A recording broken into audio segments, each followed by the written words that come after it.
আসসালামু আলাইকুম রহমতুল্লাহ।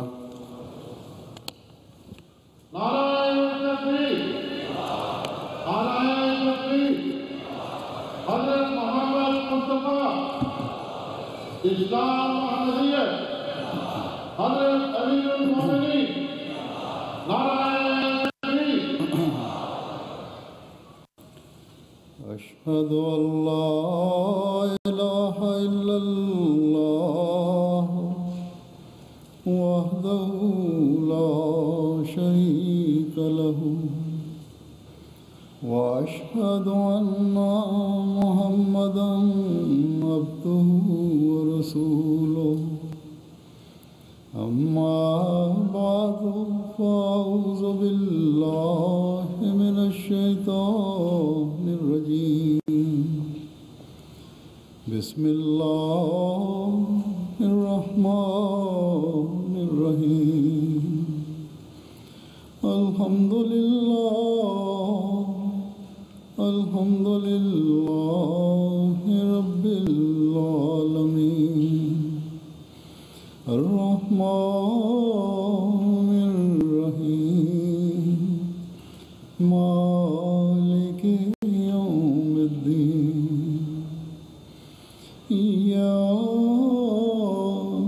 नअबुदु व इय्याका नस्तईन। इहदिनस सिरातल मुस्तकीम सिरातल लज़ीना अनअमता अलैहिम गैरिल मग़दूबि अलैहिम वलद्दाल्लीन।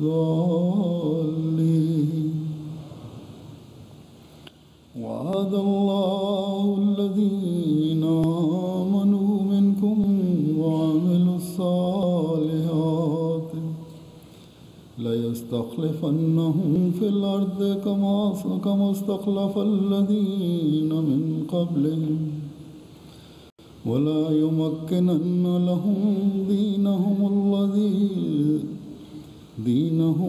इर्तज़ा लहुम वला युबद्दिलन्नहुम मिन बअदि ख़ौफ़िहिम अमना यअबुदूननी ला युशरिकून बी शैआ वमन कफ़र बअद ज़ालिका फ़उलाइका हुमुल फ़ासिक़ून।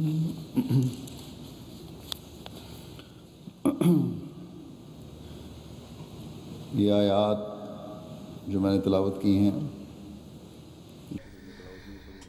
আমি যে আয়াতগুলোর তেলাওয়াত করেছি আজকের অধিবেশনের প্রথম দিকেও তার তেলাওয়াত হয়েছে, আপনারা অনুবাদও শুনেছেন। আজকে আমি যে বিষয়ে বর্ণনা করতে চাই তা খেলাফতের সাথে সম্পর্কযুক্ত। হযরত মুসলিহ মাউদ রাদিয়াল্লাহু আনহু একবার বলেছিলেন,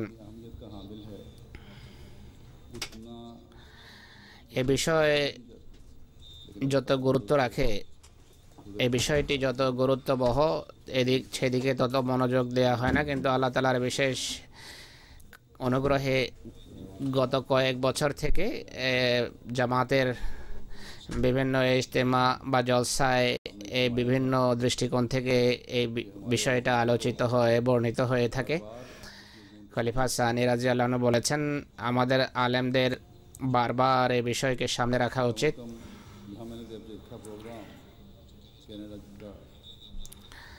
এখানে আমি যখন অনুষ্ঠান দেখলাম, কানাডার জলসার অনুষ্ঠান দেখে কোনো বক্তৃতা এ বিষয়ে আমি দেখিনি যা সরাসরি এ বিষয় নিয়ে আলোচিত হয়েছে, এটি আমি দেখিনি। পৃথিবীর সব জলসায় খেলাফত সম্পর্কে কোনো না কোনো বিষয়ের অধীনে অবশ্যই বক্তৃতা থাকা চাই। আমি যখন আপনাদের অনুষ্ঠান দেখলাম যে বিষয়টি অনুষ্ঠান সূচির অন্তর্ভুক্ত নয়, তাই এই বক্তৃতা আমি নিজের জন্য বেছে নিলাম। কিন্তু আমি যা বর্ণনা করব আপনাদের সামনে, আমি আসলে এর জ্ঞান গর্ভ যেই দিক তুলে ধরব তা আল্লাহ তালার ব্যবহারিক সাক্ষ্যের কথা হবে।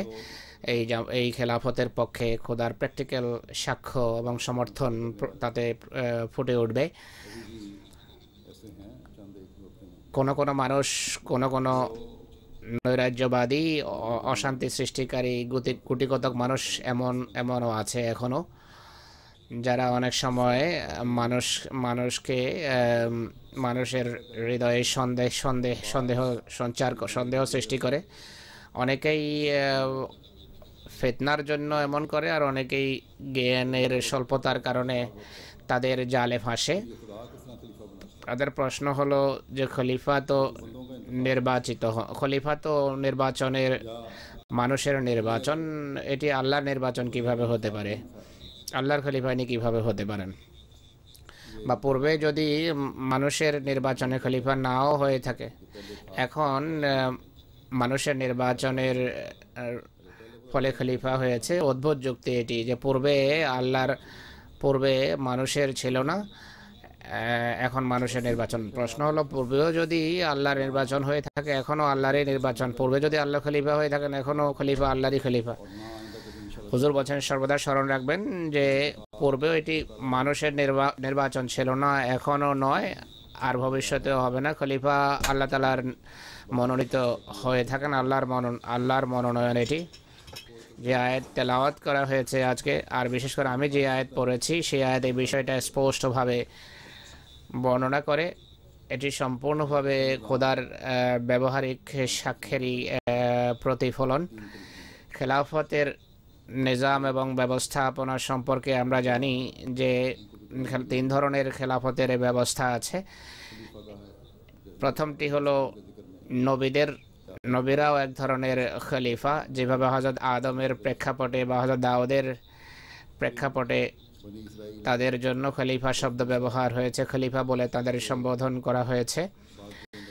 আবার বনি ইসরাইলে মূসার পর যেই সমস্ত নবীরা এসেছেন, তাদের শরীয়তের কাজকে অব্যাহত রাখার জন্য তাদেরকেও আল্লাহ তাআলা খলিফা আখ্যায়িত করেছেন। এরপর তৃতীয় ধরনের খলিফা হলেন তারা যারা নবীদের তিরোধানের পর নবীর সূচিত কাজকে অব্যাহত রাখার জন্য নির্বাচন করা হয়। তারা নির্বাচিত হন, কতক মোমেনদের মাধ্যমে নির্বাচিত হন, তারাও খলিফা হয়ে থাকেন। তাদেরকে আল্লাহ তাআলা খলিফা আখ্যা দিয়েছেন। যদি মানুষের নির্বাচন এবং মনোনয়নের ফলে খলিফা মনোনীত হন, তাকে যদি মানুষের নির্বাচন বলা হয়, তাহলে খলিফায়ে রাশিদিনও এই দোষে দুষ্ট হবে, এই অভিযোগে অভিযুক্ত হবেন। তাই সব কথা চিন্তা করে ভেবে চিনতে বলা উচিত। এই যে নির্বাচন মোমেনদের আল্লাহর পক্ষ থেকে হওয়ার একটা মানদণ্ড আল্লাহ তাআলা নিজেই নির্ধারণ করেছেন, যা এই আয়াত থেকে স্পষ্ট। মোমেনদের হৃদয়ে খলিফা যখন নির্বাচিত হন, একটা বিশেষ দিকে আকৃষ্ট হয়। জামায়াতে আহমদিয়া একথার সাক্ষী। সমষ্টিগতভাবে MTA এর চোখ 2003 সনে সারা পৃথিবীকে তা দেখিয়েছে। এরপর বয়াতকারীরা সর্বান্তকরণে তার আনুগত্য করে থাকেন, এতাত করে থাকেন। আহমদিয়া বিশ্ব এখন এতটা ব্যাপকতা লাভ করেছে যে এক বিবেকবান ব্যক্তির জন্য এই প্রমাণে যথেষ্ট যে পৃথিবীর বিভিন্ন জাতি গোষ্ঠীর সাথে সম্পর্কযুক্ত মানুষ, প্রত্যন্ত অঞ্চলে বসবাসকারী মানুষ, যেখানে যাওয়ার জন্য রাস্তাও নেই, যেখানে বিদ্যুতের সুযোগ সুবিধা নেই, পানি নেই, সেখানেও যদি আপনি যান, দেখবেন খলিফায়ে ওয়াক্তের সাথে একটা গভীর ভালোবাসার বহিঃপ্রকাশ আপনারা দেখতে পাবেন তাদের পক্ষ থেকে। এটি কথার প্রমাণ যে হৃদয়ে যেই প্রেম ভালোবাসা খলিফার জন্য সৃষ্টি হয়েছে, এটি খোদা তাআলা করেছেন, এবং খোদার মনোনয়নের এটি প্রমাণ যে আল্লাহ তাআলা নিজেই খলিফা মনোনীত করেন। এরপর নবীর কাজকে আল্লাহ তাআলা খেলাফতের জন্য সমর্থনের মাধ্যমে আল্লাহ তাআলা নবীর কাজকে অব্যাহত রাখেন। আজ আহমদিয়া মুসলিম জামাতের বিরুদ্ধে কেউ আপত্তি করতে পারে না যে নাউজুবিল্লাহ জামাতে আহমদিয়ার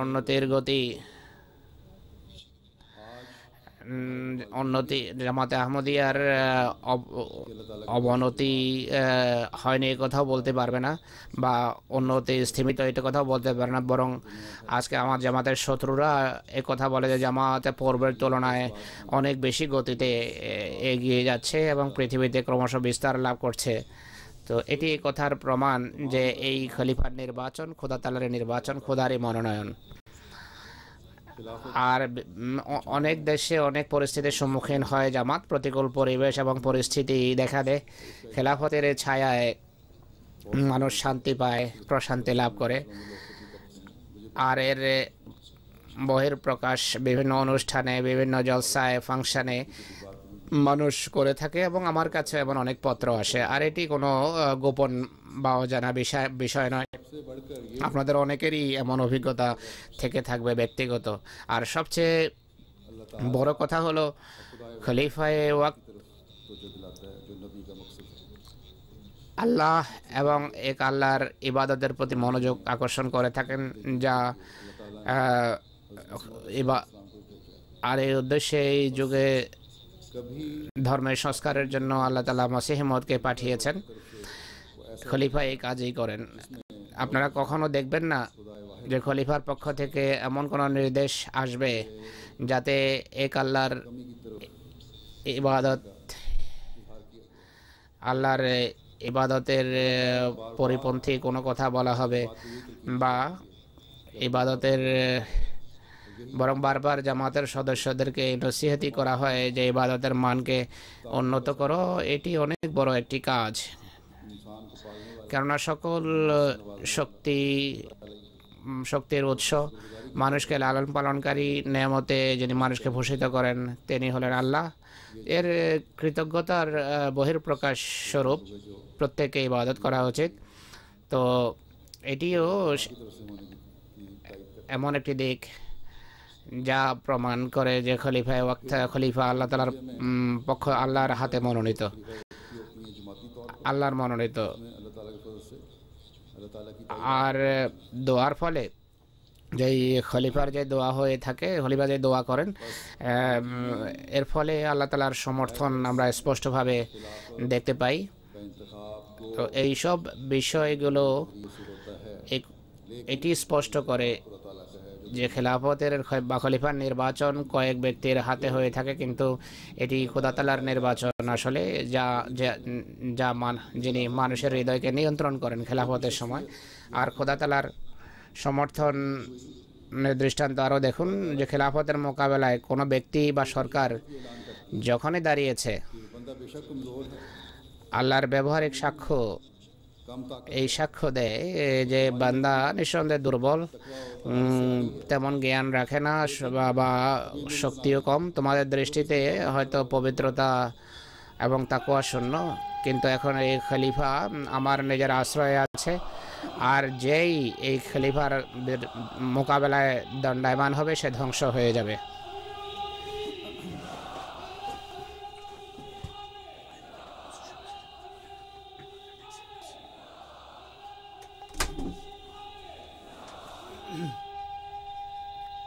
जिंदाबाद।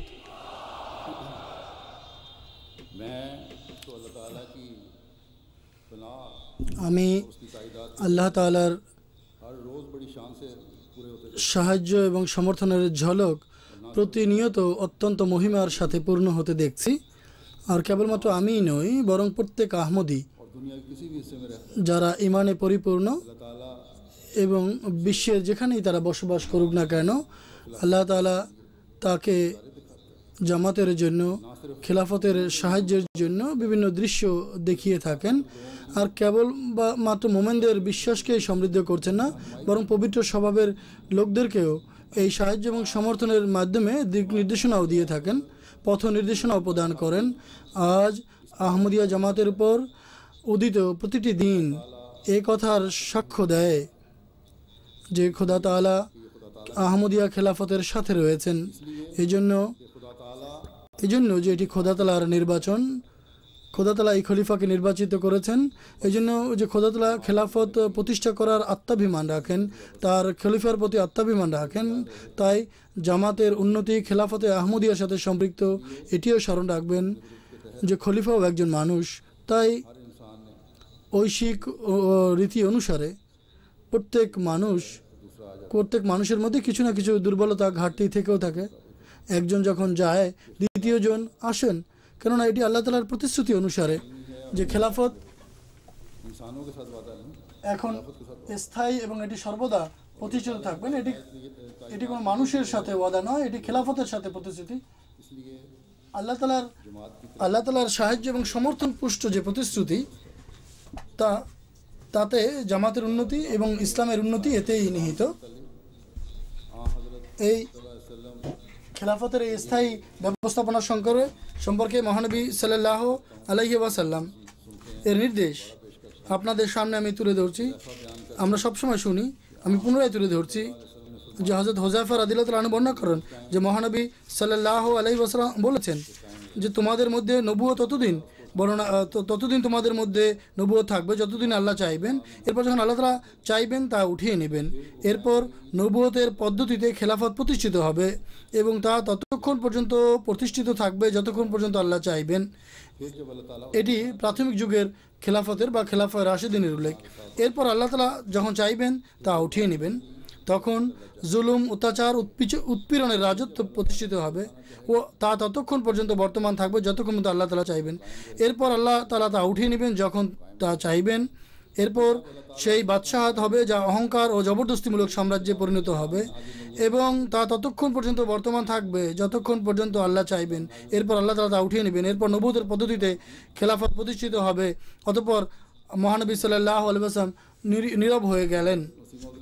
তো হযরত মসিহ মাউদ আলাইহিস সালামের আবির্ভাবের মাধ্যমে এই খেলাফত প্রতিষ্ঠিত হয়। এরপর হযরত মসিহ মাউদ আলাইহিস সালাম বলেন যে এটি খোদা তাআলার রীতি এবং যতক্ষণ পর্যন্ত তিনি মানুষকে পৃথিবীতে সৃষ্টি করেছেন তখন এটি সর্বদাই তিনি এই সুন্নত প্রকাশ করে এসেছেন যে যখন থেকে তিনি পৃথিবীতে মানব সৃষ্টি করেছেন তখন হতে সর্বদাই এই সুন্নত প্রকাশ করে এসেছেন। তিনি তার নবী ও রাসূলকে সাহায্য করে থাকেন, তাদেরকে বিজয়মণ্ডিত করেন, যেভাবে তিনি বলেছেন কাতাবাল্লাহু লা আগলিবান্না আনা ওয়া রাসূলি। আর গালাবা শব্দের অর্থ এই যে যেহেতু রসুল এবং নবীগণও ইচ্ছা পোষণ করে থাকেন যে খোদার হুজ্জত বা অকাট্য যুক্তি পৃথিবীতে যেন পূর্ণভাবে প্রতিষ্ঠিত হয় এবং কেউই যেন এর মোকাবেলা বা প্রতিদ্বন্দ্বিতা করতে সক্ষম না হয়। তদনুসারে খোদা তাআলা প্রবল নিদর্শনসমূহ দ্বারা তাদের সত্যতা প্রতিষ্ঠিত করেন এবং যে সাধুতা তারা পৃথিবীতে প্রতিষ্ঠিত করতে চান খোদা তাআলা এর বীজ তাদের হাতেই বপন করেন, কিন্তু তিনি তাদের হাতে তার পূর্ণতা দান করেন না, বরং এমন সময় তাদেরকে মৃত্যু দান করেন যখন বাহ্যিকভাবে এক প্রকার অকৃতকার্যতা ব্যঞ্জক ভীতি বিদ্যমান থাকে এবং তিনি বিরুদ্ধবাদীদেরকে হাসি ঠাট্টা বিদ্রূপ ও উপহাস করার সুযোগ দেন। যখন তারা হাসি ঠাট্টা করে ফেলে তখন তিনি তার কুদরতের অপর হস্ত প্রদর্শন করেন এবং এমন উপকরণ সৃষ্টি করেন যদ্বারা সেই উদ্দেশ্যসমূহ যা কতক অসম্পূর্ণ রয়েছিল তা পূর্ণতা লাভ করে।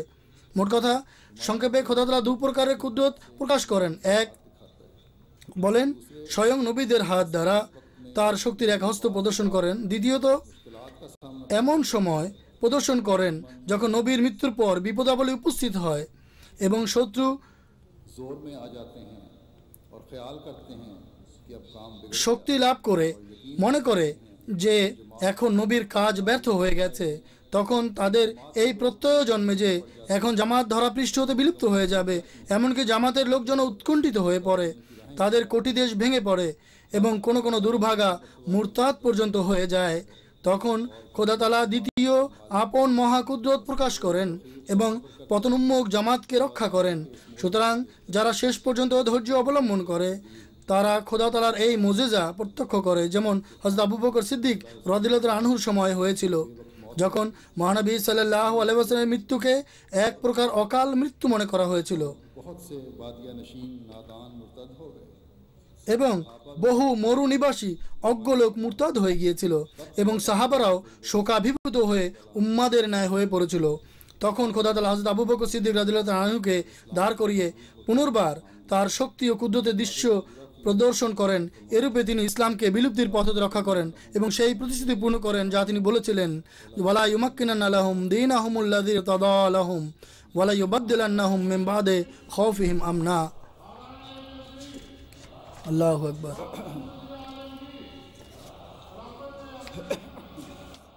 जिंदाबाद जिंदाबाद सो ए अजीजों, जिंदाबाद। सुन्नतुल्लाह यही है।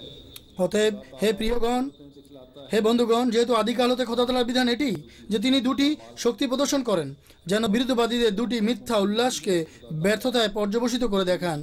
অতএব এখন এটি সম্ভব নয় যে খোদা তাআলা তার চিরন্তন নিয়ম পরিহার করবেন। এজন্য আমি তোমাদেরকে যে কথা বলেছি তাতে তোমরা দুঃখিত হও না, চিন্তিত হও না। তখন তিনি তার মৃত্যুর বিভিন্ন কথা তিনি জানতে পেরে ঘোষণা করেছিলেন এবং তোমরা চিন্তিত হও না, তোমাদের চিত্ত যেন উৎকণ্ঠিত না হয়, কারণ তোমাদের জন্য দ্বিতীয় ক্ষুদ্র দেখাও প্রয়োজন এবং এর আগমন তোমাদের জন্য শ্রেয়, কেননা এটি স্থায়ী, যার ধারাবাহিকতা কিয়ামত পর্যন্ত বিচ্ছিন্ন হবে না। সেই দ্বিতীয় কুদরত আমি না যাওয়া পর্যন্ত আসতে পারে না, কিন্তু যখন আমি চলে যাব তখন খোদা তাআলা তোমাদের জন্য সেই দ্বিতীয় কুদরত প্রেরণ করবেন যা চিরকাল তোমাদের সাথে থাকবে। অতএব এটি দুটি কুদরত, প্রথমে তিনি ছিলেন, এরপর দ্বিতীয় হচ্ছে খেলাফতের। যদি এই খেলাফত খোদার পক্ষ থেকে না হতো, যদি খোদার পক্ষ থেকে না হতো তাহলে এখানে এটি তাহলে খোদার কুদরত কী করে হলো? অতএব যারা অস্বীকার করে হযরত মসিহ মাউদ আলাইহিসসালাতু ওয়াস সালামের সত্যতাকেও তারা অস্বীকার করে বসে, অথবা যারা সংশয় এবং সন্দেহ প্রকাশ করে তারা। এরপর তিনি বলেন, আমি খোদার পক্ষ থেকে এক কুদরত হিসেবে প্রকাশিত হয়েছি, আমি এক খোদার মূর্তিমান কুদরত। আমার পর আরও কতিপয় ব্যক্তি হবেন যারা দ্বিতীয় বিকাশ হবেন। অতএব না খোদার কুদরতের সানিয়ার অপেক্ষায় সমবেতভাবে দোয়া করতে থাকো।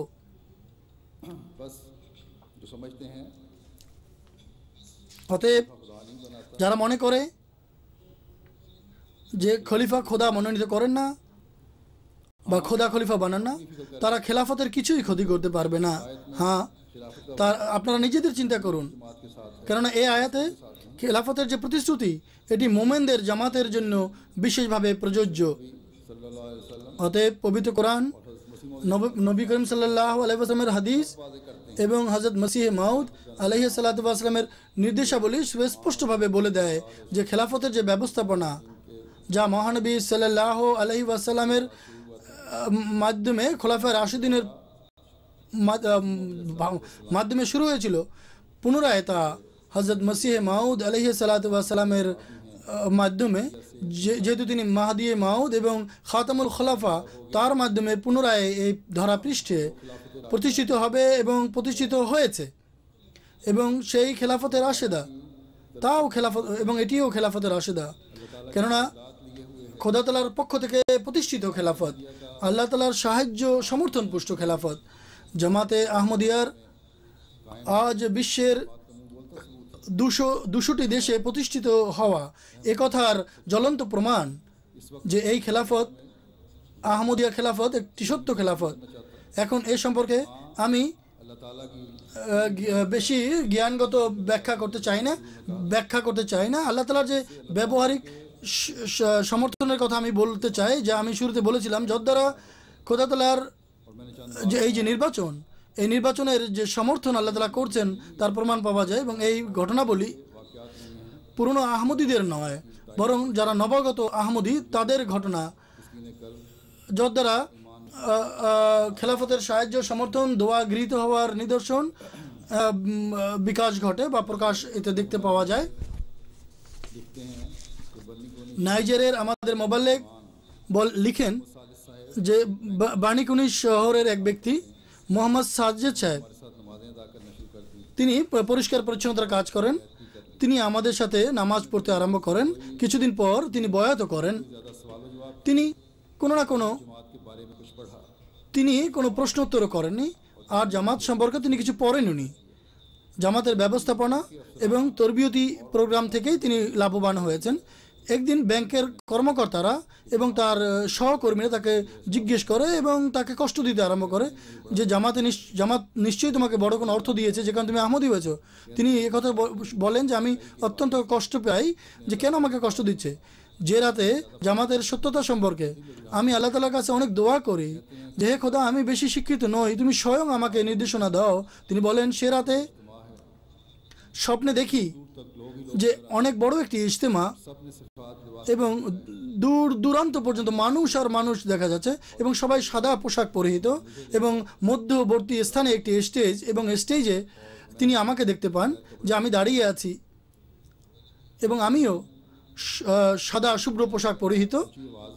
তিনি বলেন আমাকে লিখছেন যে আপনি উচ্চ স্বরে লা ইলাহা ইল্লাল্লাহ পাঠ করছেন এবং পুরো উপস্থিত সুধীবৃন্দ আপনার সাথে লা ইলাহা ইল্লাল্লাহ পড়ছে। খুব বিস্ময়কর একটা অবস্থা ছিল। এমন অবস্থায় আমার চোখ খুলে যায় এবং আমার মুখে তখন লা ইলাহা ইল্লাল্লাহ আমি পড়ছিলাম। এর ফলে আমার হৃদয়ে গেঁথে যায় এই বিষয়টি যে এই যুগে লা ইলাহা ইল্লাল্লাহর হেফাজতের দায়িত্ব আল্লাহ তাআলা এই খলিফার উপর ন্যস্ত করেছেন এবং এই জামাতি লা ইলাহা ইল্লাল্লাহর উত্তরাধিকারী। আল্লাহু আকবার, জিন্দাবাদ, জিন্দাবাদ, জিন্দাবাদ, জিন্দাবাদ। আল্লাহু আকবার। বেনিনের আমির সাহেব লিখেন যে পোর্তো-নোভোতে একটি শহর, একজন ডেন্টিস্ট যার সম্পর্ক হচ্ছে মিশরের সাথে, তিনি মিশরের অধিবাসী। তিনি বেনিনের একটা সরকারের সাথে কন্ট্রাক্টে একটি হাসপাতালে কর্মরত আছেন। কোমল হৃদয়ের অধিকারী ভদ্রলোক। তার সাথে মিশনে কয়েকবার আমাদের আলাপচারিতা হয়েছে। তিনি কোনো কথা বুঝেন। তিনি বলেন যে খতমে নবুয়তের বিষয়টির সমস্যা আছে। জামাতের যে আখলাক, শিক্ষা এবং মানব সেবা দেখে আমি প্রভাবিত। তিনি হযরত মসিহ মাউদ আলাইহিসসালামের বই মসিহ হিন্দুস্তান মে এবং আয়নায়ে কামালাতে ইসলাম পাঠ করার জন্য দেয়া হয় এবং দোয়ার জন্য তাহরিক করেন যে খুব দোয়া করুন যদি আহমদিয়ত যদি সত্য হয় আর হযরত মসিহ মাউদ আলাইহিসসালাম যদি খোদার পক্ষ থেকে সেই মসিহ মাউদ এবং ইমাম মাহদি হিসেবে আবির্ভূত হয়ে থাকেন তাহলে হে খোদা তুমি আমাকে মানার তৌফিক দাও এবং আমার বক্ষ তুমি উন্মোচন করো। তিনি বলেন যে আমি 2-3 দিন অনবরত লাগাতার 2-3 দিন আমি দোয়া করি এই নিয়ত করে। আমি স্বপ্নে দেখতে পাই যে আমি আমার পরিবারের সাথে অনেক বড় একটি ঘরে, খুব সুন্দর একটি ঘরে আমি বসবাস করছি এবং খুব আনন্দিত। তখন অনেক বড় একটি অজগর সাপ আসে আমাদের কাছে ধেয়ে আসে এবং এত বড় যে আমি দেখে ভীত হয়ে পড়ি, এই পর্যন্ত যে আমি কাঁপতে আরম্ভ করি। আমি মনে করি যে এই সাপ আমাকে এবং আমার সন্তানদেরকে খেয়ে ফেলবে। তখন আমি একজন বুজুর্গকে নিজের কাছে দেখতে পাই যিনি অত্যন্ত প্রতাপ রাখেন এবং বই পুস্তক পড়ছিলেন। যখন তিনি বইয়ের পৃষ্ঠা উল্টোছিলেন আর পড়ছিলেন আর সাপ দূর হয়ে যাচ্ছিল, আমি যখন সেই বুজুর্গের চেহারা দেখতে পাই তখন বলি যে হে আল্লাহ, যে এ তো আহমদি জামাতের খলিফা, আল্লাহ এ তো আহমদি জামাতের খলিফা। ডাক্তার সাহেব বলছেন যে বেনিনে বসবাসকারী কত মানুষ তাকে মানা করছেন যে জামাতের সদস্যদের সাথে তুমি মেলামেশা করো না, এরা কাফের।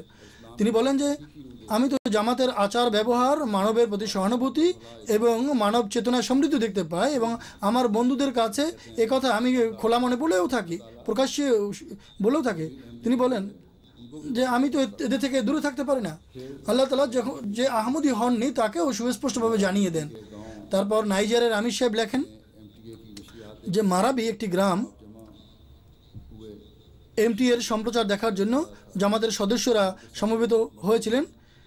ডিশ ইনস্টল করা হয়েছিল। গ্রামের সকল নারী পুরুষ বৃদ্ধ আবাল বৃদ্ধ বনিতা সেখানে সমবেত হয়েছিলেন। যখন ডিশ সেট করে টিভি অন করা হয় তখন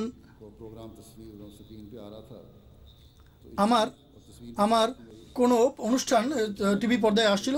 হঠাৎ করে আমার যে ছবি দেখা যাচ্ছিল, হঠাৎ করে সবার মধ্যে থেকে এক মহিলা উঠে দাঁড়ায় এবং এগিয়ে আসে। আল হাজ্জা ছিলেন, মহিলা হজ করেছিলেন। তিনি উচ্চস্বরে বলতে আরম্ভ করেন, এই ভদ্রলোককে আমি স্বপ্ন দেখেছি। তিনি বলেন যে জামাতের ইমাম আর আমাদের খলিফা, তাকে বলা হলো। তখন সেই মহিলা আরও টিভি পর্দার কাছে কাছে চলে আসে এবং মনোযোগ দিয়ে দেখতে আরম্ভ করে। একদম দরিদ্র মহিলা ছিলেন, সেখানে সেই এলাকায় বিদ্যুৎও নেই। জেনারেটরের মাধ্যমে সেখানে বিদ্যুৎ সরবরাহ করা হয়েছিল। এই মহিলা তিনি নিজের জিনিস বিক্রি করে গ্রামের চিফকে পয়সা দিয়েছিলেন যে যে জেনারেটর তেল কিনে যেন জেনারেটর চালানো হয়, যাতে তিনি খলিফাতুল মসিহকে দেখতে পারেন। এই হচ্ছে এমটি এর কল্যাণ। এই জন্য আপনাদেরও উচিত এমটি এর যে সুযোগ আপনারা পেয়েছেন, আপনাদের কোনো লাকড়ি বিক্রি করতে হয় না, তেল ক্রয় করতে হয় না। আল্লাহ তাআলা আপনাদের ঘরে এমটি এর সুযোগ করে দিয়েছেন। এর থেকে পূর্ণরূপে লাভবান হওয়ার চেষ্টা করা উচিত। এটি জামাতের তরবিয়তের জন্য একান্ত আবশ্যক। এমটিএ জামাতের তরবিয়তের জন্য একান্ত আবশ্যক। এরপর আমাদের কেনিয়ার কসমো থেকে আমাদের মোবাইল সাহেব লিখেন যে হিউম্যানিটি ফার্স্টের অধীনে আহমদিয়া মসজিদের প্রাঙ্গণে একটি কুয়ো খোদাই করা হচ্ছিল। 40 ফুট খোদাই করার পর হয়তো পানি পাওয়া যাবে। 42 ফুট খোদাই খননের পরেও যখন পানি পাওয়া যাচ্ছিল না, তখন যারা শ্রমিক ছিল তারা নিরাশ হয়ে পড়ে যে আমরা এই স্থানটাকে ছেড়ে অন্য স্থানে খনন কাজ করি, সেখানে 35-36 ফিট পরে পানি পাওয়া যায়। এমন পরিস্থিতিতে আমাকে ফ্যাক্স করে আমার পক্ষ থেকে উত্তর গিয়েছিল যে ইনশাল্লাহ পানি অবশ্যই আপনারা পাবেন। তখন তিনি শ্রমিকদেরকে বললেন যে তোমরা নিরুৎসাহিত হও না, 2-3 ফুট আরও খনন করো, তারপর পানি পাবে। আল্লাহ তাআলার ফজলে 2-3 ফুট খননের পরে তারা বিশুদ্ধ পানি পেয়ে যায়। আল্লাহু আকবার, আল্লাহু আকবার, জিন্দাবাদ, জিন্দাবাদ, জিন্দাবাদ, और ये चीज़ें फिर वहाँ के আল্লাহু আকবার। मजदूर जो काम कर रहे थे এবং এগুলো সেখানকার যারা বসবাসকারী শ্রমিক যারা ছিলেন তাদেরকেও অবাক করে দিয়েছে, বিস্মিত করে দিয়েছে। অনুভাবে অস্ট্রেলিয়ার আমির সাহেব লিখেছেন যে মেলবার্নে की कौंसिल ने मुखालफत সেন্টারের মসজিদ এবং কমিউনিটির জন্য कौंसिल ने স্থানীয় কাউন্সিল বিরোধিতা করে, অনুমতি দিচ্ছিল না। बाद में एक शख्स ने अदालत में अपील कर কাউন্সিল বিরোধিতা সত্ত্বেও, স্থানীয় মানুষের বিরোধিতা সত্ত্বেও অনুমতি দেয়। পরবর্তীতে এক ব্যক্তি আদালতে আপিল করে। আমরা চিন্তিত হয়ে পড়ি যে আমাদের কোর্টে যেতে হবে। দোয়ার জন্য তিনি আমাকে লিখেন যে আল্লাহ তাআলা আমার পক্ষ থেকে উত্তর যায় যে আল্লাহ তাআলা ভবিষ্যতে এ পথে যত সমস্যা আসবে তা দূর করে দিবেন এবং আল্লাহ তাআলা ফজল করবেন। আল্লাহ তাআলা স্বয়ং এই বিপদ কাটিয়ে দিবেন। তিনি বলেন যে এর ফলে আল্লাহ তাআলা ফজল করেছেন এবং প্রথম যে শুনানি হয়েছিল সেই শুনানিতেই কোর্ট আমাদের পক্ষে রায় দিয়েছেন। ইন্দোনেশিয়ার আমির সাহেব লিখেন যে গোলাম মহিউদ্দিন সাহেব মোবাল্লেগ সিলসিলা ইন্দোনেশিয়া লিখেছেন যে একজন নবাগত আহমদি বয়াত গ্রহণ মহিলা বয়াত করার পূর্বে তাহাজ্জুদ পড়তেন। এক রাতে তিনি তাহাজ্জুদের নামাজের পর স্বপ্নে দেখেন, এক ব্যক্তিকে স্বপ্নে দেখেন যে তিনি পাগড়ি পরিহিত ছিলেন। তিনি তাকে দেখে হাসছেন। এটি দেখে তিনি অত্যন্ত আনন্দিত হন। এরপর তিনি 3 বার এই ভদ্রলোকের স্বপ্নে দেখেন যে তিনি তার শিক্ষক যিনি আহমদি ছিলেন না তাকে জিজ্ঞেস করেন যে এই ব্যক্তিকে। সেই শিক্ষক উত্তর দেন যে ইনি একজন সত্যবাদী মানুষ, যেই হোক তিনি সত্যবাদী। তারপর তার হৃদয় উদ্বিগ্ন হয়ে পড়ে যে পরিশেষে একজন আহমদির সাথে তার সাক্ষাৎ ঘটে। তিনি আহমদির ঘরে এসে যখন এমটিএ দেখেন, এমটিএতে যখন তিনি আমার ছবি দেখতে পান তখন বলতে আরম্ভ করেন যে 3 বার আমি এই ভদ্রলোকের স্বপ্ন দেখেছি, অর্থাৎ হুজুরকে স্বপ্ন দেখেছি। আল্লাহ তাআলার ফজলে এবছর তিনি বয়াত করেছেন। আশরাফ জিয়া সাহেব মোবাল্লেগ সিলসিলা লেখেন যে বুলগারিয়ার এক বন্ধু, নাম ধরতে পারেনি, তিনি দীর্ঘদিন যাবৎ জেরে তাবলীগ ছিলেন। তিনি খ্রিস্টান ছিলেন এবং তার স্ত্রী প্রথমেই আহমদি হয়ে গিয়েছিলেন, কিন্তু এই ভদ্রলোক আহমদিয়াত গ্রহণ করছিলেন না। এর কারণ ছিল তার বড় পরিবার খ্রিস্টান ছিল এবং তারা চার্চের দেখাশোনার দায়িত্ব তাদের উপর অর্পিত ছিল। 2005 সনের জার্মানির জলসায় তাকে যোগদানের জন্য নিমন্ত্রণ জানানো হয় এবং তিনি সস্ত্রীক সেই জলসায় যোগদান করেন। স্ত্রী পূর্বেই বয়াত করেছিলেন। আমার সাথে তার সাক্ষাৎও ঘটে সেখানে। ফিরে যাওয়ার সময় তিনি অত্যন্ত প্রভাবিত ছিলেন, কিন্তু বয়াত করেননি। একদিন আমাদের কেন্দ্রে এসে বলেন যে আমি আজ বয়াত করতে চাই, আমি আহমদি হতে চাই আজ। জিজ্ঞেস করা হয় যে ভাই কারণ কি? যে আজ দ্বিতীয় রাত যে লাগাতার একাধারে খলিফাতুল মসিহ আমার কাছে স্বপ্নে আসেন এবং বলেন যে অ্যালেক্স তুমি যদি আমার কাছে না আসো তাহলে আমিই তোমার কাছে এসে যাব। এভাবে হুজুর আমার ঘরে আসেন, তখন আমি লজ্জিত হই। আমি সংকল্প করি আজ আমি আহমদিয়ত জামাতে অন্তর্ভুক্ত হয়েই ছাড়বো। আল্লাহ তাআলার ফজলে তিনি বয়াত গ্রহণ করেন।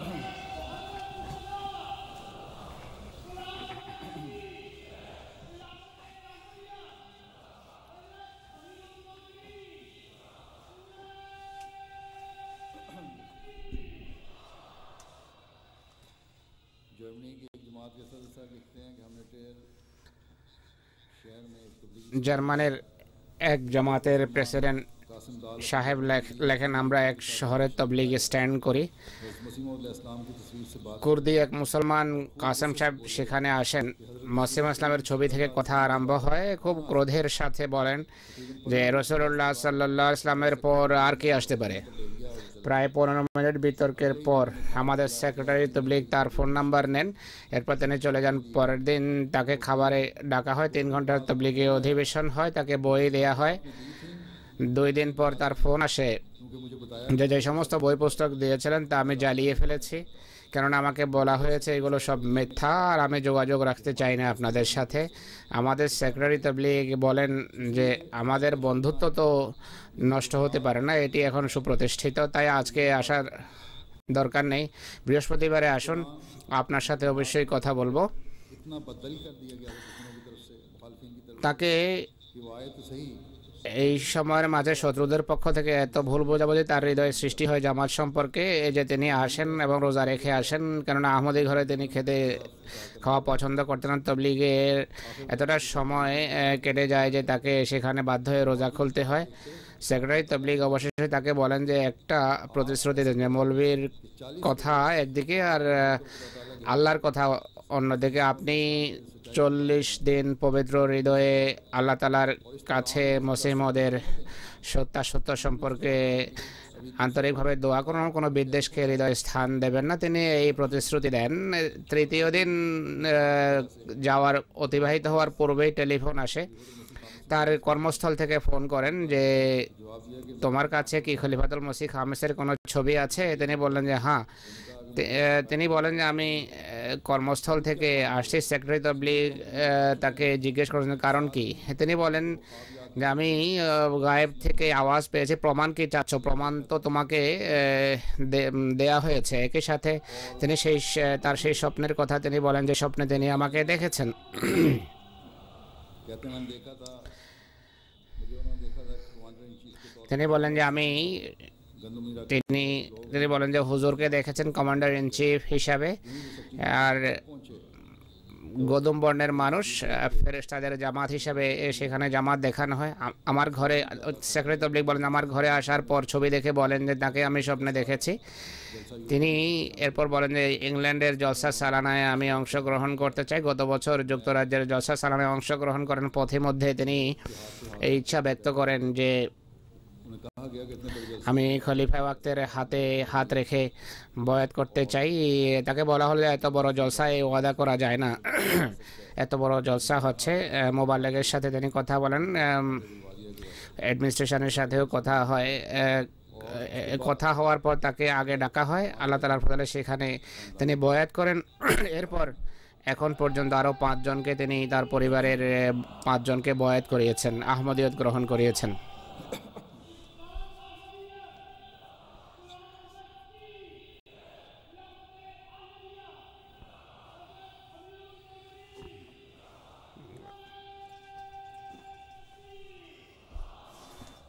अमीर साहब फ्रांस लिखते हैं कि हमारे अलजायर के एक दोस्त ফ্রান্স থেকে হানিফ সাহেব লেখেন যে আমাদের এক আলজেরিয়ান বন্ধু বোরাস জোয়াব সরাব উচ্চারণ যাই হোক না কেন, আহমদিয়ত গ্রহণের পূর্বে তার এক স্বপ্নের কথা উল্লেখ করেন। তিনি বলেন স্বপ্নে আমি অনুভব করলাম যে আমাকে এমন এক স্থানে নিয়ে যাওয়া হয়েছে যা জলসার জায়গার মতো। এরপর আমাকে উড়িয়ে আরেক কক্ষে নিয়ে যাওয়া হয়েছে। সেখানে কিছু পাকিস্তানি মানুষ কালো রঙের কাপড় পরে আছেন, তাদের মাঝে খলিফায়ে ওয়াক্ত উপবিষ্ট আছেন। তখন আমি জানতাম না যে খলিফায়ে ওয়াক্ত কাকে বলে। নির্বাচনের পূর্বের কথা তিনি বলছেন, আমার হুজুরের খলিফা নির্বাচিত হওয়ার পূর্বের কথা। তিনি বলেন যে ইনি দেখেছেন যে সবুজ খাকি রঙের কাপড় এবং পরিহিত, এবং তিনি কাঁদছিলেন, বাকি সবাই কাঁদছিল। আমি তখন প্রশ্ন করি যে সবাই কাঁদছে কেন? তিনি বলেন যে চতুর্থ খলিফার মরদেহ আল্লাহ তালার কাছে চলে গেছে, তার আত্মা জীবিত ছিল। এরপর দুই ব্যক্তি আমাকে সাথে নিয়ে যায়, কিন্তু যে ব্যক্তি আমাকে নিয়ে গেছেন তার চেহারা আমি দেখতে পাইনি। তখন তাকে বলা হলো যে আপনি যাকে দেখছেন তিনি পঞ্চম খলিফা। তিনি আমাকে কখনো দেখেননি, হুজুরকে লিখেছেন উনি যে হুজুরকে তিনি কখনো দেখেননি। আর তিনি এই কথা 3বার পুনরাবৃত্তি করেন যে যদি তোমার বিশ্বাস না জন্মে তাহলে একটাই কথা স্মরণ রেখো, যে তিনি সবুজ রঙের কোট পরে রেখেছেন। জুমা পড়ার জন্য যখন এক আহমদি বন্ধুর ঘরে যান, সেখানে সবাই টেলিভিশন দেখছিল। আমি তাদেরকে জিজ্ঞেস করলাম যে কি হচ্ছে। তিনি আমাকে টিভিতে যখন দেখেন তখন বলেন যে অবিকল তাই চোখে পড়লো যে আমি স্বপ্নে দেখেছিলাম। তিনি বলেন যে তখন আমি আহমদি ছিলাম না, আর এটি দেখে আমার সকল সন্দেহ দূর হয়ে যায়। পঞ্চম খলিফা এবং আহমদীয়দের সত্যতা আমার সামনে স্পষ্ট হয়ে যায়। ফ্রান্সের আমির সাহেব বর্ণনা করেন যে মরক্কোর এক মহিলা একটি তবলিগি অধিবেশনের পর জামাতের প্রেসিডেন্টের বাসায় যান। সেখানে খলিফাতুল মসিহ রাবে রাহিমাহুল্লাহর ছবি দেখে কাঁদা আরম্ভ করেন। বলেন যে ইনি কে, যার সাথে প্রত্যেক দিন স্বপ্নে দেখা হয়। হুজুরের পরিচয় যখন দেয়া হয়, বলা হয় যে জামাতে আহমদিয়া চতুর্থ খলিফা, তখন সেই মহিলা বলেন যে এই ব্যক্তি মিথ্যাবাদী নন, আর তখনই তিনি আহমদিয়ত গ্রহণ করেন। বেনিনের আমির সাহেব বলেন যে নিকি অঞ্চলের মৌলবীদের পক্ষ থেকে এই ঘোষণা করা হয় যে নাউজুবিল্লাহ,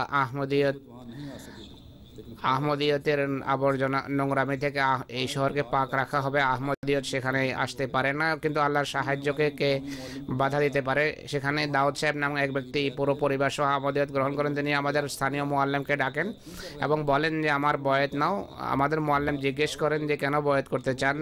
তিনি বলেন যে আমি আপনাদের আমন্ত্রণে মানুষকে নিয়ে পরাকও গিয়েছিলাম, যেখানে খলিফা এসেছিলেন। সেখানে আমি দেখেছি যে যদি কোনো স্থানে ইসলাম থেকে থাকে তাহলে আহমদিয়তের মাঝে ইসলাম রয়েছে। বিশেষ করে খলিফার চেহারা যখন দেখলাম তখন আল্লাহ তাআলা আমার হৃদয়ে এই কথা গ্রথিত করেন যে ইনি আল্লাহর প্রতিনিধি।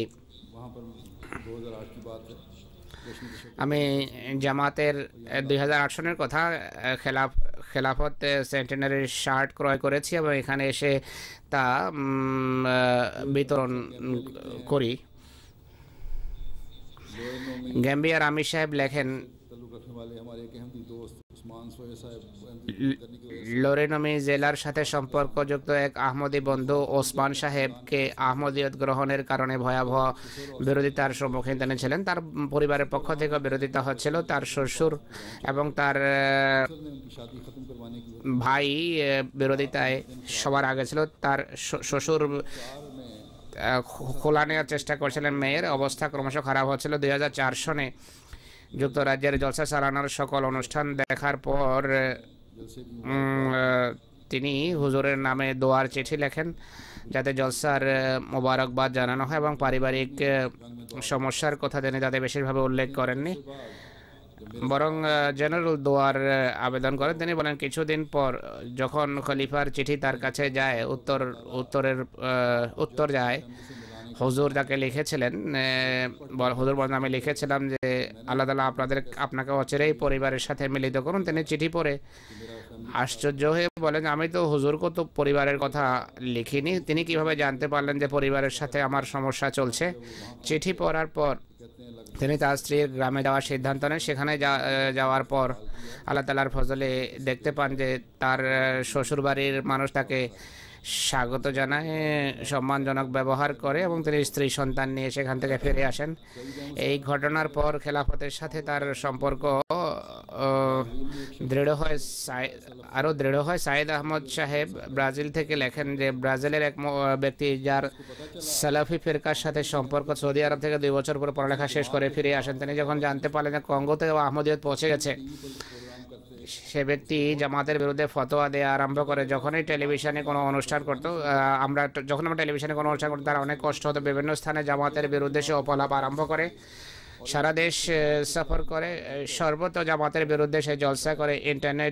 ইন্টারনেট থেকে জামাতের বিরুদ্ধে তথ্য নিয়ে পুস্তিকার আকারে প্রকাশ করে লিখেছে যে আহমদিরা মুসলমান নয়, তাই তারা যদি ইসলামের তবলিগের জন্য আসে তাদের কথা শোনা উচিত নয়। আর খ্রিস্টানদের মাঝে প্যাম্পলেট বিতরণ করে। খ্রিস্টান তো জানে না যে আহমদিয়ত কি আর ইসলাম কি। যেখানে আমাদের জন্য পৌঁছা সম্ভব নয় সেখানে জামাতের পয়গাম পৌঁছিয়েছে এই ব্যক্তি। এই ব্যক্তি 2 বার তার সাথীদেরকে নিয়ে আমাদের মিশনের বাইরে এসে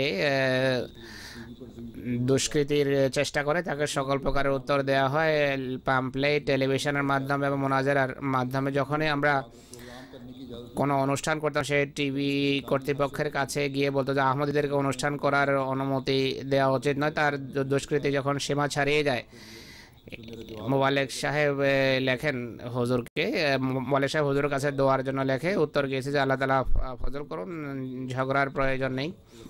ইনি বলেন যে এরপর টেলিভিশনে অনবরত 3 মাস আমরা প্রোগ্রাম করি। আল্লাহ তাআলা এত ফজল করেছেন যে দোয়ার পর তার মুখ বন্ধ হয়ে যায়। আর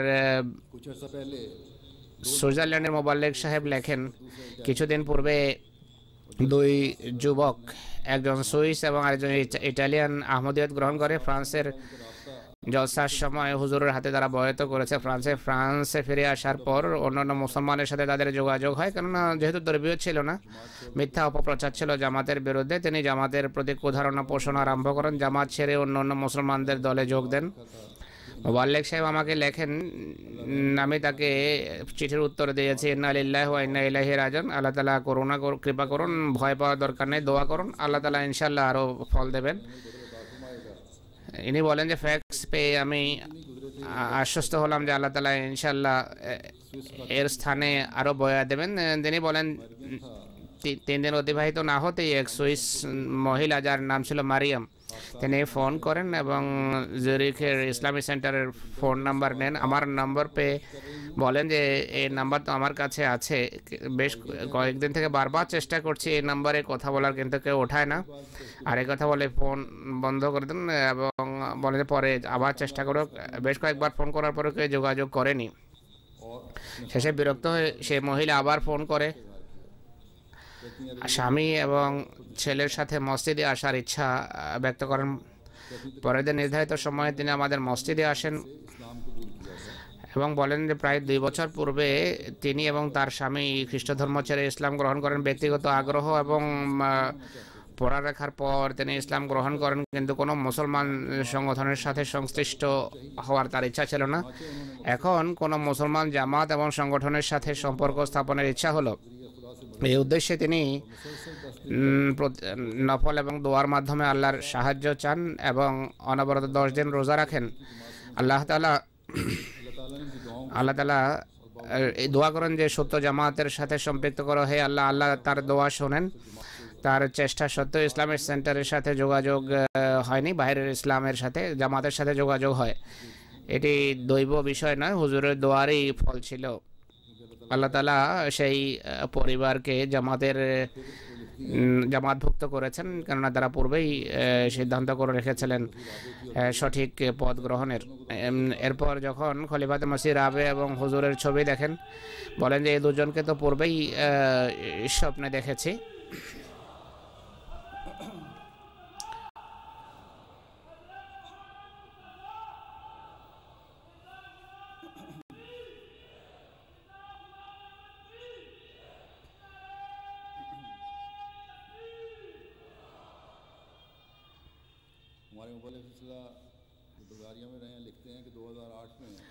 আমাদের মোবাল্লেক যিনি বালগারিয়াতে ছিলেন তিনি বলেন 2008 সনে এস্টোনিয়াতে এক পরিবারের সাথে সাক্ষাৎ হয়। মেরিলা সাহেবার মা, যিনি খ্রিস্টান ছিলেন, পেশায় তিনি ডাক্তার ছিলেন, তিনি বলেন যে আমার মায়ের ক্যান্সার, চুল পড়ে যাচ্ছে, ডাক্তার বলেছে কোনো চিকিৎসা নেই, এই দুরারোগ্য। তিনি ক্রন্দনরত অবস্থায় বলেন যে আমার মায়ের জন্য দোয়া করুন। তিনি বলেন যে আমরা বললাম যে হুজুরকে লিখি জলসা সালানায় আসেন, খলিফার সাথে সাক্ষাৎ করুন। তিনি মুরব্বি সাহেব লেখেন যে তখনই চিঠি লেখেন এবং জলসা সালানা জার্মানিতে অংশগ্রহণ করেন এবং হুজুরের সাথে সাক্ষাৎ হয়। মোলাকাতের সময় डॉक्टर्स कौन होते हैं চোখ থেকে অশ্রু ঝরতে থাকে, বলেন যে ডাক্তার বলেছে কোনো চিকিৎসা নেই। তখন আমি বললাম যে ডাক্তার বলার কে, मुंह से खुद ही अल्फाज निकलवा देता है। আল্লাহ তাআলা যদি কোনো নিদর্শন দেখাতে চান তখন মুখ থেকেই শব্দ তিনি বের করেন। এমন কথা মানুষ নিজে তো বলতে পারে না। জীবন মৃত্যু আল্লাহর হাতে, এটি আমাদের দৃঢ় বিশ্বাস। और दुआ का भी कहा এরপর আমি হোমিও ওষুধও প্রস্তাব করেছি আর দোয়ার কথাও বললাম যে দোয়া করুন। और একইভাবে সুচিবুটি এবং এই ধরনের ওষুধ আনিয়ে দেই, ব্যবস্থাপত্র লিখে দেয়া হয়। আল্লাহর ফজলে 3 মাসের ভিতর তার মা সুস্থ হয়ে যান, আর শুধু সুস্থই হননি। तो निशान दिखाकर भी फरमाता है अमीर তো এইভাবে मरतबा जुमे के बाद আল্লাহ তাআলা নিদর্শন দেখিয়ে থাকেন। নাইজারের আমির সাহেব লেখেন, একবার জুমার পর এই অধম জামাতের সকল সদস্যদের দৃষ্টি এদিকে আকর্ষণ করি যে খলিফায়ে ওয়াক্তকে দোয়ার চিঠি লেখা উচিত। তখন আমাদের এক আহমদি বন্ধু ইব্রাহিম তরারে সাহেব দাঁড়িয়ে যান, সবার সামনে কসম খেয়ে এই বিবৃতি দেন, এই মন্তব্য করেন। আপনারা সবাই জানেন যে আমার মৃগী রোগ ছিল, চিকিৎসার পয়সা ছিল না আমার কাছে। আমি শহরে ঘুরে ঘুরে কিছু জিনিস বিক্রি করতাম, কোথাও অনেক জায়গায় মৃগীতে আক্রান্ত হয়ে পড়ে যেতাম, অনেকে আমি পাগল মনে করতো এবং দূরে চলে যেত। সেই যুগেই আমি বয়াতের তৌফিক পাই। মুরব্বী সাহেবকে বললাম যে আমার পক্ষ থেকে আমার রোগ এবং আমার আর্থিক অবস্থা সম্পর্কে খলিফাকে চিঠি লিখুন। আমার কাছে পেট পালারও পয়সা নেই, ওষুধের কথা তো ভাবতেই পারি না। আমার কাছে শুধু দোয়ার অস্ত্রই আছে, আর কিছু নেই। তিনি চিঠি লেখেন এবং এখন তিনি দাঁড়িয়ে বলেন যে পুরো শহরে এই কথার সাক্ষী যে এই ঘটনার পর বেশ কয়েক বছর কেটে গেছে, আমি একটি ট্যাবলেটও খাইনি। এখন আল্লাহ তাআলার ফজল আমি সম্পূর্ণভাবে সুস্থ। মোহাম্মদ আশরাফ সাহেব মোবাইল লেখেন যে বালগারিয়ার রাজধানী সোফিয়ার সাথে সম্পর্কযুক্ত এক পরিবার আমাদের কাছে আসে। স্বামী স্ত্রী উভয়ই খ্রিস্টান ছিল। স্বামীর মা চার্চে কোনো ভালো পদে কাজ করতেন। স্বামী স্ত্রী উভয়ই বলেন যে আমাদের বিয়ের 17 বছর হয়ে গেছে, সন্তান সন্ততি নেই। ইউরোপের বড় বড় শহরে চিকিৎসা করিয়েছে কিন্তু ফল হয়নি। জামাত আহমদিয়া সম্পর্কে শুনেছি, আল্লাহ তাদের দোয়া গ্রহণ করেন। তিনি বলেন যে আমি তখন বললাম যে এরপর আমি আহমদিয়া খেলাফত সম্পর্কে তাদেরকে জানালাম, দোয়া গৃহীত হওয়া সম্পর্কেও বললাম। ইনি লেখেন, মুরব্বী সাহেব হুজুরকে লেখেন যে তারা দোয়ার জন্য লেখে এবং খলিফার উত্তর যায় যে আল্লাহ তাআলা ফজল করবেন ইনশাআল্লাহ। मुझे जवाब दिया कि अल्लाह ताला फजल फरमाएगा और आपकी ख्वाहिश पूरी फरमाएगा। উত্তর এটি গিয়েছে যে আল্লাহ তাআলা ইনশাআল্লাহ কৃপা করবেন, আল্লাহ আপনার বাসনা পূর্ণ করুন এবং সন্তান দান করুন। ইনি বলেন বাহ্যত এটি সন্তান হওয়া অসম্ভব ছিল, কিন্তু আল্লাহ তাআলা পরম কৃপা করেছেন। वो आए कि ये बेटा खलीफा की दुआओं के फैल हुआ है। আল্লাহ তাআলা তাদেরকে এক ছেলে দিয়েছেন এবং এরপর তারা আসে বলে যে এটি খলিফার দোয়ায় ছেলে হয়েছে, এটি ইসলামী সন্তান। মোহাম্মদ আশরাফ সাহেব লেখেন এক মহিলা এবং তার স্বামী আমাদের সাথে যোগাযোগ করেন। ব্যবসায় চরম সমস্যার সম্মুখীন ছিলেন, আদালতে কেস চলছিল তাদের বিরুদ্ধে, তাই আমাদের জন্য দোয়া করুন। খ্রিস্টান পরিবার ছিল। জামাতের এরপর তাদের জামাতের সাথে এবং খলিফাবাতের সাথে পরিচয় করানো হয়। দোয়া সম্পর্কে তাদেরকে বলা হয় 2010 সনের জলসায় জার্মানি জলসায় অংশগ্রহণ করেন আর আমার সাথে সরাসরি সাক্ষাৎ করে এবং দোয়ার অনুরোধ করে। তিনি বলেন যে পরের বছর 2011 সনে স্বামী স্ত্রী উভয় আবার জলসায় আসেন আর মোলাকাত হয় হুজুরের সাথে। মোলাকাতের সময় মহিলা কাঁদা আরম্ভ করেন, বলেন যে আপনার দোয়াতে আমাদের সকল সমস্যা দূরীভূত হয়েছে, আল্লাহ তাআলা আমাদের উপর পরম কৃপা করেছেন। আর এভাবে मेरे पूछने पर कि आपके खामन তিনি এটিও বলেন যে আমি বয়াত করতে চাই।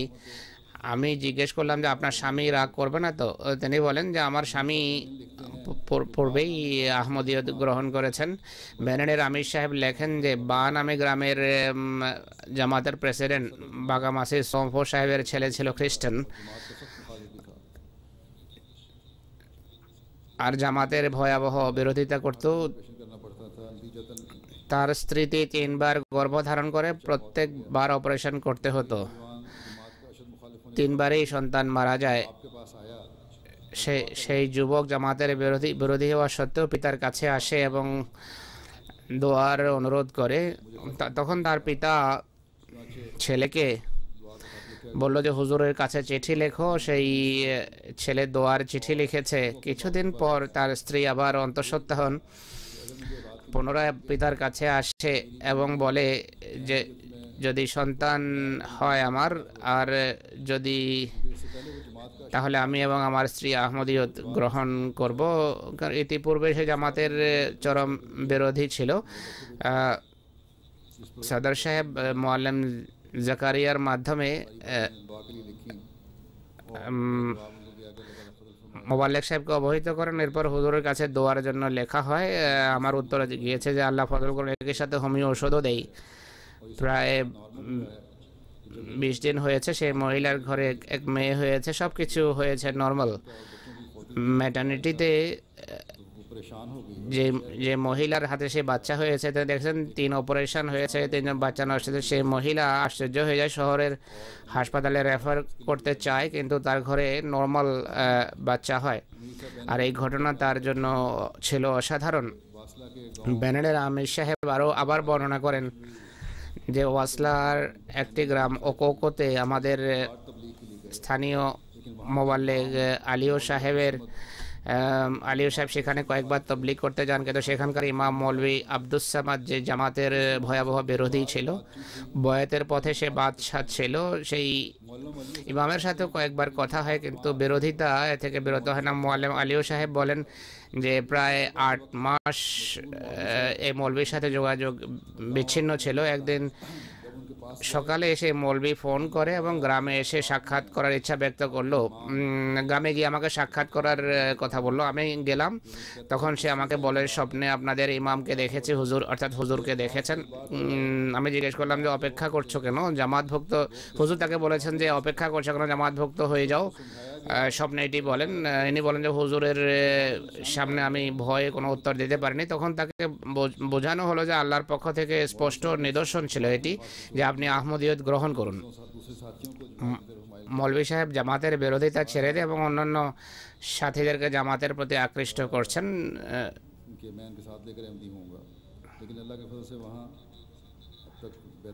বলেন যে আমি এদের সবাইকে সাথে নিয়ে আহমদিয়ত গ্রহণ করব, কিন্তু আল্লাহ তাআলার ফজলে সেখানে এখন অনেক বয়াত হচ্ছে এবং অনেক বয়াত হয়েছে। আবির আমির সাহেব লেখেন যে এক মুআল্লিম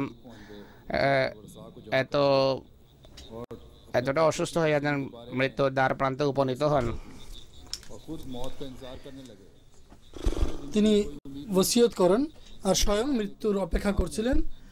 বাহ্যত জীবনের কোনো আশাই ছিল না। তখন এক ভদ্রলোক স্বপ্নে দেখেন যে আমাকে দেখেন স্বপ্নে যে আমি আসি এবং তার মাথার উপরে হাত রেখে তার সুস্বাস্থ্যের জন্য দোয়া করি। সকালবেলা যখন তিনি ঘুম থেকে জাগেন তখন তিনি পুরো সুস্থ হয়ে যান, আর রোগের কোনো নামগন্ধ ছিল না। পুরো পরিবারকে একত্রিত করেন এবং বলেন যে আমি এই স্বপ্নে দেখেছি এবং রোগের মাধ্যমে আমি মারা যাব না। এখন আল্লাহর ফজলে অনবরত তিনি জামাতের কাজ করে যাচ্ছেন। ঈসা কাহলৌজি সাহেব বুরকিনা ফাসো থেকে লিখেছেন যে আমি আল্লাহ তাআলার কৃতজ্ঞতা প্রকাশ করে এবং আনন্দ প্রকাশ করতে গিয়ে চিঠি লিখছি। আমি রোগাক্রান্ত হয়ে গিয়েছিলাম, মানুষ বলছিল যে বাঁচবে না। আমি তখন দোয়া করি, হে আল্লাহ, যদি আমি মসিহ মাউদ আলাইহিসসালামকে যদি সত্য সহ পাঠিয়ে থাকো তো তুমি আমাকে আরোগ্য দাও, যেন আমি জামাতের সেবা করে তোমার সন্তুষ্টির উত্তরাধিকারী হতে পারি। দোয়া করতে গিয়ে রাতের বেলা আমি স্বপ্নে দেখি, তিনি আমাকে স্বপ্নে দেখেন যে আমি এবং আমির সাহেব আরও জামাতের কতক সদস্য নিয়ে তার মাথার কাছে দণ্ডায়মান এবং আমি তার জন্য দোয়া করি এবং উপস্থিত সবাইকে বলি যে এই ভদ্রলোক এখন আরোগ্য লাভ করবে এবং জীবিত থাকবে। তিনি বলছেন যে এই স্বপ্ন আল্লাহ তাআলা সত্য পূর্ণ করে দেখিয়েছেন। তিনি আকস্মিকভাবে আমাকে আরোগ্য দান করেছেন এবং এই আরোগ্য লাভের পর আমি আনন্দ প্রকাশ করতে গিয়ে আপনাকে এই চিঠি লিখছি। 2008 সনের জুবলি জলসায় তিনি এসে আমার সাথে সাক্ষাৎ করেন। আম্মান থেকে আমাদের এক বন্ধু লিখেছেন যে তিনি ইউকের জলসায় এসেছিলেন এবং অত্যন্ত ভালোবাসায় সমৃদ্ধ ছিলেন। তিনি আমার সামনে বসে বয়াত করেছিলেন। তিনি বলেন, কাঁদতে কাঁদতে তিনি বলেন যে আমি বয়াত করতে চাই আপনার হাতে। আল্লাহ সুযোগ দিয়েছেন। তার স্ত্রী এবং ভাইদের পক্ষ থেকে চরম বিরোধিতা ছিল। তিনি দোয়ার জন্য আমাকে বলেন। আমি তাকে বললাম যে সদকা দিন প্রতিদিন আর দোয়াও করুন। প্রতিদিন 2 রাকাত করে নফল নামাজ পড়ুন, আল্লাহ তাআলা ফজল করবেন। এখন কয়েকদিন পূর্বে তার পক্ষ থেকে সংবাদ এসেছেন যে আমার স্ত্রীও এখন বয়াত করেছেন, আলহামদুলিল্লাহ। আল্লাহু আকবার, সাল্লাল্লাহু আলাইহি ওয়াসাল্লাম, সাল্লাল্লাহু আলাইহি ওয়াসাল্লাম। জিন্দাবাদ, জিন্দাবাদ, জিন্দাবাদ, জিন্দাবাদ, জিন্দাবাদ। तारिक मोहम्मद इस्माइल আল্লাহু আকবার। मिस्र के एक তারেক মোহাম্মদ ইসমাইল সাহেব बड़ी आजी মিশরের এক বন্ধু, তিনি বলেন যে অত্যন্ত বিনয়ের সাথে তিনি চিঠি লিখেছেন। क्या अल्फाज लिखूं, আমার কাছে এই কৃতজ্ঞতা প্রকাশের ভাষা নেই যে আমি কি লিখব। कहा कि मैंने এবং लिखा তিনি বলেন मुझे नींद से बेदार करने आया যে আমি স্বপ্নে দেখেছি और যে এক ব্যক্তি আমাকে আমার ঘুম ভাঙাতে এসেছেন, मैंने नहीं देखा, बस ये नजर आ रहा है कि कोई, যাকে আমি পূর্বে দেখিনি। তিনি আমাকে বলছেন যে तो इस शख्स ने मेरी बीवी के पेट যে খুব সুন্দর চেহারা আমি দেখেছি। और उसके बाद चला गया। এই ব্যক্তি আমার স্ত্রীর পেটের দিকে ইশারা করে বলেন। कहने मैंने बेदारी के बाद তখন আমি দেখি যে তিনি পাকিস্তানি পোশাক পরিহিত ছিলেন। আমি ঘুম ভাঙার পরে এই ধারণাই করি যে শরীফ সাহেব, মোহাম্মদ শরীফ ওদা, लेकिन जब उनकी वजाहत से যেহেতু আমি তাকে ভালোবাসি এই জন্য তিনি স্বপ্নে এসেছেন। কিন্তু गया, उन्होंने যখন তিনি ব্যাখ্যা করেন তখন আমার ধারণা পাল্টে যায়। তিনি বলেন যে পাকিস্তানি পোশাক পরিহিত অবস্থায় তুমি যে ভদ্রলোককে দেখেছো তিনি হযরত মসিহ মাউদ আলাইহিস সালাম হতে পারেন অথবা খলিফা ওয়াক্ত হতে পারেন। कहा, ये कि मेरी बीवी ने मुझे बताया আমার একথা যে আমাকে বিশ্বাসে দৃঢ় করেছে যখন আমার স্ত্রী বলেন যে তার স্বাস্থ্য ঠিক নয়। আমি যখন ডাক্তার কাছে নিয়ে যাই, ডাক্তার চেক করে বলেন যে তোমার স্ত্রী সন্তান সম্ভব। তখন আমি অসম্ভব আনন্দিত হই যে বিয়ের কয়েক বছর অতিবাহিত হওয়ার পরও আমরা সন্তানের নিয়ামত থেকে বঞ্চিত ছিলাম। আমাকে পরবর্তীতে লিখেছেন, আমি খুতবা শুনি, দেখি এবং বড় আবেগ এবং উচ্ছ্বাস তিনি প্রকাশ করেছেন চিঠির মধ্যে। এই যে সব কথাগুলো আমি বর্ণনা করলাম, অনেকগুলি ঘটনার মধ্যে থেকে কয়েকটি ঘটনা আমি তুলে ধরলাম। এগুলো সুস্পষ্টভাবে বর্ণনা করে যে আল্লাহ তাআলার সাহায্য এবং সমর্থন খেলাফতে আহমদিয়ার সাথে আছে এবং সেই সাহায্য এবং সমর্থনের বহিঃপ্রকাশ ঘটাতে গিয়ে আল্লাহ তাআলা বিভিন্ন মানুষকে বিভিন্ন দৃশ্য দেখান। কিন্তু খলিফায়ে ওয়াক্তের দোয়া কবুলিয়ত সম্পর্কে এই কথাও স্মরণ রাখা উচিত যে দোয়া যারা করান তাদের যে ঈমান এবং ইখলাস বা আন্তরিকতার অনেক বেশি দখল এতে রয়েছে। दुआ करवाने वाले की अपनी दुआएं भी मदद करती অনুরূপভাবে যারা দোয়া করান তাদের যে বিশ্বাস এবং তাদের যে আন্তরিকতা এটিও যিনি দোয়া করছেন তাদের জন্য একে সাহায্য করেন। কেননা মহানবী সাল্লাল্লাহু আলাইহি ওয়াসাল্লাম এটি বর্ণনা করেছেন যে আমার দোয়া গৃহীত হবার জন্য তোমরাও দোয়া দ্বারা আমাকে সাহায্য করো যাতে আমার দোয়া আল্লাহ কবুল করেন। এই যে ঘটনাগুলো আমি বর্ণনা করেছি একজন মোমেন এবং বিশ্বাসীর ঈমানকে সমৃদ্ধ করার কারণ হয় এই ঘটনাগুলো। একজন সদাত্মা তার চোখ খোলার কারণ হয়, এগুলো তার চোখ উন্মুক্ত হবার কারণ হয় এবং খেলাফতের সাথে আল্লাহ তাআলার সাহায্য এটি মূলত হযরত মসিহ মাউদ আলাইহিস সালাতু ওয়াস সালামের সত্যতার একটা জ্বলন্ত প্রমাণ।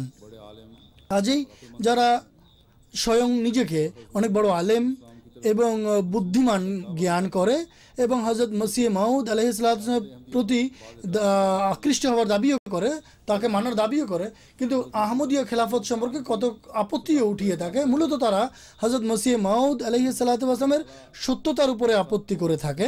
हम जैसे हमेशा আল্লাহ তাআলা সবাইকে আহমদিয়া খেলাফতের সাথে সর্বদা যুক্ত থাকার, সম্পৃক্ত থাকার এবং খলিফার পক্ষ থেকে প্রাপ্ত যে নির্দেশাবলী আছে তার উপর আমল করার তৌফিক দিন। আল্লাহ তাআলা আপনাদের সবাইকে ঈমান এবং আন্তরিকতায় সমৃদ্ধ করুন। আল্লাহ তাআলা আপনাদের সবার হামি ও নাসির হন এবং নিজ সুরক্ষা চাদরে আবৃত রাখুন এবং নিরাপদে আপনাদের ঘরে ফিরে যান। এরপরে আমরা দোয়া করব। আসুন আমার সাথে দোয়া করুন।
आमीन। हाज़री के बारे में ताज़ इस दफ़ा हाजी इनकी जो रिपोर्ट दी गई है সম্পর্কে জানিয়ে দিচ্ছি যে বছর যে রিপোর্ট দেওয়া হয়েছে 18,500, 7,800 পুরুষ আর 9,600 নারী, আর